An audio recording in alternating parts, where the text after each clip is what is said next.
Што вядома пра трагедыю ў воўчых норах? Каго і чаму вельмі рады бачыць Лукашенка? А таксама у якую гісторыю трапіў самалёт яго сына? Вітаем, сябры! Гэта наша Ніва і зараз мы ўсё вам раскажам. Бяда здарылася ў івацэвіцкай папраўчай калоніі нумар 22, вядомай таксама пад назвай «Воўчыя норы». Па інфармацыі праваабаронцаў, там памёр малады зняволены. Як стала вядома Мэйдэй Тім, малады хлопец адбываў тэрмін у 9-м атрадзе. Цяпер усяму атраду забаронена тэлефанаваць, бо адміністрацыя папраўчай установы спрабуе схаваць інфармацыю пра інцыдэнт. Цела хлопца ўжо аддалі бацькам. Вядома, што пахаванне прайшло на выхадных.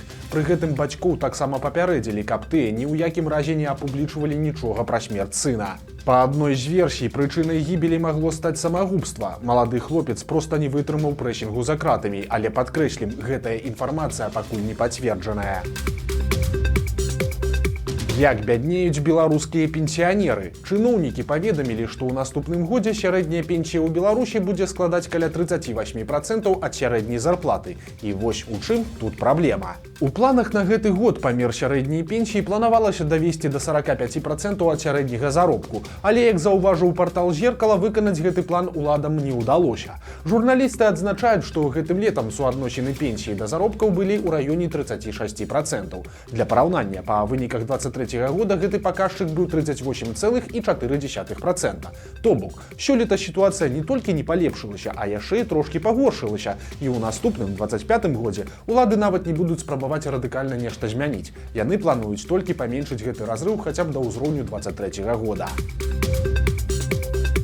Беларускія ўлады запусцілі флэш-моб. Работнікаў і вайскоўцаў змушаюць прасіць Лукашэнку балатавацца на 7-й тэрмін. Зразумела, што і без усякіх народных заклікаў рашэнне Лукашенка даўно ўжо прыняў. Але масіраваная прапаганда ідзе ва ўсю, і старанна робіцца выгляд, што гэта падданыя просяць Александра Лукашэнку. Выглядае гэта ўсё вось так. Ацаніце самі. Если вот сторонники мои скажут, что это надо... Надо!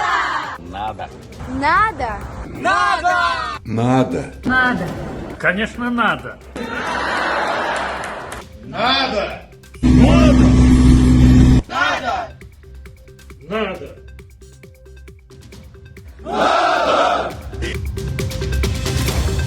Прыколы, абдымкі і падарункі. Лукашенка сёння сустракаўся з расійскімі чыноўнікамі. Спачатку з расійскім віцэ-прэм'ерам Мантуровым. Там была сур'ёзная размова пра імпартазамяшчэнне і грошы. Так и не удалось Западу нас то ли на колени поставить, прижать, наклонить. И в этом, конечно, большая заслуга тех секторов экономики, которые вы возглавляете, прежде всего промышленности. На гэтай сустрэчы Лукашенка зноў згадаў пра праект беларускага самалёта пад назвай «Асвей». Гэта легкаматорны самалёт, які абяцаюць збіраць у Беларусі, і першую партыю хочуць выпусціць у 2026 годзе. Прычым, хоць праект намінальны і беларускі, але фінансуюць яго расіяне, за што Лукашенка і падзякаваў госцю. Другая яго сустрэча прайшла ўжо ў зусім іншым тоне. Кіраўніка Сахалінскай вобласці Валерыя Лімарэнку Лукашенка сустракаў з абдымкамі і жартачкамі. Вот где ты спрятался, привет. Оказывается, ты на самый дальний восток взлетел. Главный форпост России. Но мы построили станцию. Ну, я скажу, что трудились вместе 6 лет мы. Да, я знаю. Да, и с вами закладывали. Я поэтому и говорю, что все сделали, как задумывалось. Да. Спасибо. Очень тебе. рад. Крепкое рукопожатие осталось у вас, как прежде. Ну а куда деваться? Затым госць атрымаў ад Лукашэнкі цэлую кучу падарункаў, і афіцыйную падзяку, і гадзіннік, і букет. Чтоб ты знал, это человек, с которым мы станцию начинали строить. Я в курсе, да. Валер, это тебе на всякий случай где-нибудь повесишь. Спасибо, да. На самое почетное место. Пробуй носить. Хорошо. Часы, говорят, неплохие. С удовольствием. Да. Это тебе цветы. А выступаючы з вітальнай прамовай, Лукашенка ажно свяціўся ад радасці. Паглядзіце самі. Уважаемый Валерий Игоревич, я от души рад вас сегодня приветствовать. Вы больше, чем наш человек, поскольку даже вы не представляете, что мы тогда с вами задумали, когда решили построить атомную станцию.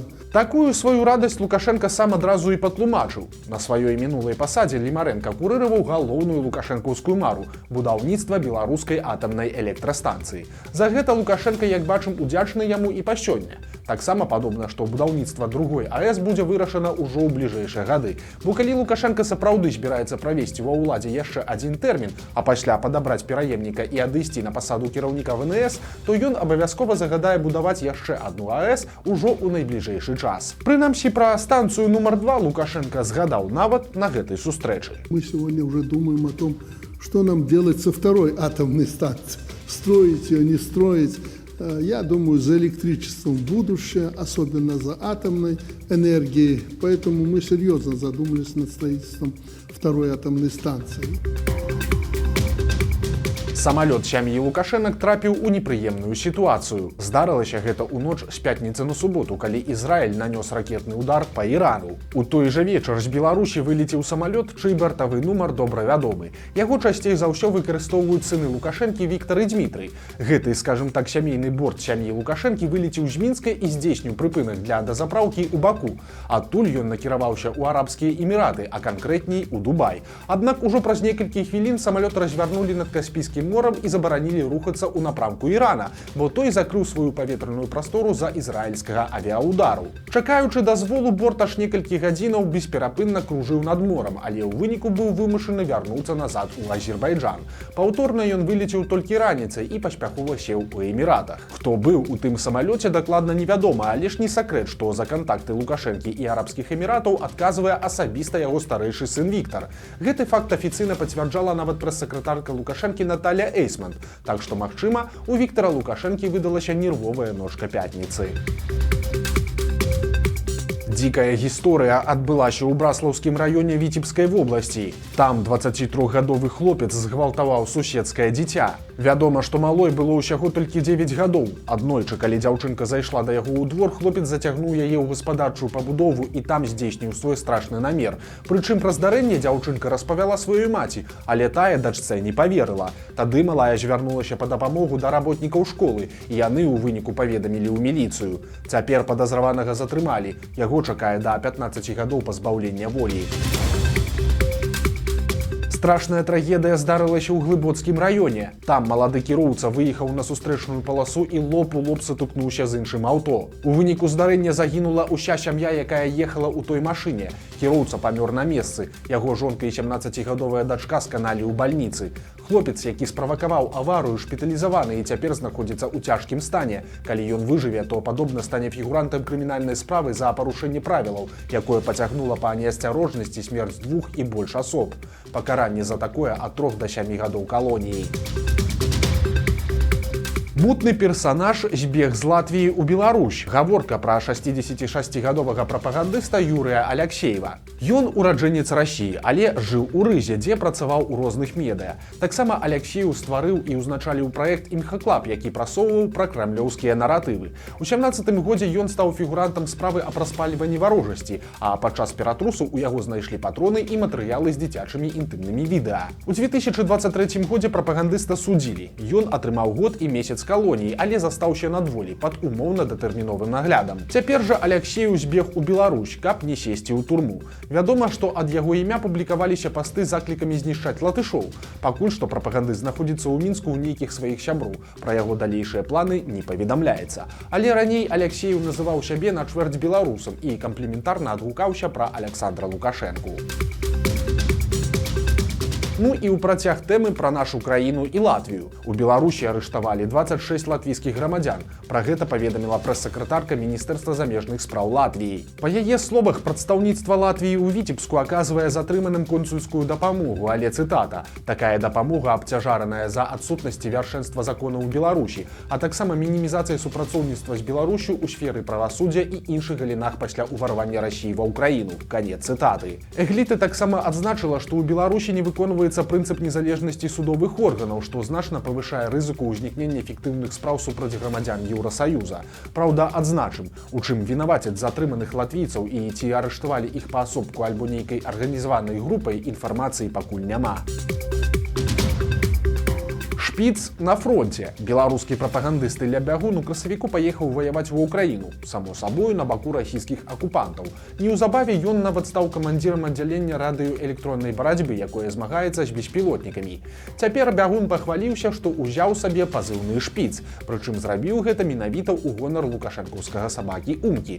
А выява Шпіца нават красуецца ў бегуна на шэўроне. Чым скончацца гэтыя прыгоды прапагандыста, невядома, але ж у мінулым Бягун паспеў засвяціцца і тут, і там. У 20-м ён стаў актывістам штаба Валерыя Цапкалы, а пасля эміграваў і за мяжою стараўся зблізіцца з асяродкам Святланы Ціханаўскай. Пасля свайго вяртання ў Беларусь у пачатку 21-го года Бягун пачаў актыўна славіць Лукашэнку. Ён быў удзельнікам круглага стала Васкрасенскага і пастаянным госцем прапагандысцкіх СМІ. Бацька сам адправіў сына на доўгі тэрмін у калонію. У Мінску мужчына прыехаў у госці да свайго сына, але ў кватэры заспеў не толькі яго, але цэлую кампанію. Маладзёны ўжывалі наркатычныя рэчывы. Мужчына замкнуў іх у кватэры і патэлефанаваў у міліцыю, у выніку чаго ўсіх забралі ў аддзяленне, а ў кватэры знайшлі прылады для ўжывання забароненага і парашкападобнае рэчыва. Па версіі сілавікоў, сын мужчыны разам са сваёй знаёмай працавалі кур'ерамі інтэрнэт-крамы па продажы забароненых рэчываў. Гэта значыць, што хутчэй за ўсё іх дзеянні кваліфікуюць па трэцяй частцы артыкула 328 распаўсюд арганізаванай групай. Пакаранне за такое вельмі жорсткае ад 10 і ажно да 20 гадоў калоніі. Трагікамедыя адбылася ў Оршы. Там завялі крыміналку на 50-гадовую бухгалтарку. Аказалася, што жанчына даўно пакутавала ад залішняй вагі, але вырашыла схуднуць. Вось толькі на кансультацыі спецыялістаў дыеты і працэдуры спатрэбілася шмат грошай. І тады жанчына пачала цішком налічваць сабе прыбаўку да зарплаты. Ці схуднела ў выніку бухгалтарка, невядома, але агулам яна вытраціла такім чынам 195 000 рублёў. Цяпер жанчыну чакае суд і ад 5 да 12 гадоў за кратамі. Пажылы хуліган паказаў свой, скажем так, нораў. Настаўніца адной з барысаўскіх школ стала ў электрычцы ахвярай са старэлага вычварэнца. Немалады пасажыр спусціў перад ёй штаны і пачаў займацца самазадавальненнем. У выніку настаўніца расказала пра інцыдэнт дырэктарцы сваёй школы, а тая звярнулася ў міліцыю. У выніку мужчыну знайшлі і затрымалі. Аказалася, што гэта пенсіянер, якому 73 гады. Цяпер на дзікага дзядулю завялі справу за хуліганства. Не ўстаў падчас гімна, значыць, пойдзеш пад суд. У Мінску асудзілі мужчыну, які застаўся сядзець падчас выканання дзяржаўнага гімна на стадыёне. Хто данёс на яго, невядома, але суддзя вырашыў, што такія паводзіны, цытата, адносяцца да правапарушэнняў экстрэмісцкай накіраванасці. У выніку суд прызнаў сядзенне мужчыны незаконнымі дзеяннямі ў адносінах да дзяржаўных сімвалаў і пакараў яго максімальна магчымым чынам – штрафам у 15 базавых велічынь. А на магіле першага кіраўніка незалежнай Беларусі Станіслава Шушкевіча паставілі помнік. Ён такі ж густоўны і сціплы, якім быў і сам Станіслаў Станіслававіч. Крыж, чорная пліта з імём і датамі жыцця і смерці. Нагадаем, што Шушкевіча не стала 2,5 гады таму. У канцы красавіка 22-го года ён трапіў у рэанімацыю пасля кароны, наступствы якой у выніку так і не перанёс. Вось такія навіны панядзелка. Подписывайтесь на канал, ставьте лайки альбо дизлайки и выказывайте заўвагі ў каментарах. И, конечно, читайте нашу Ниву, глядите нашу Ниву и любите Беларусь. Сустрэнемся завтра.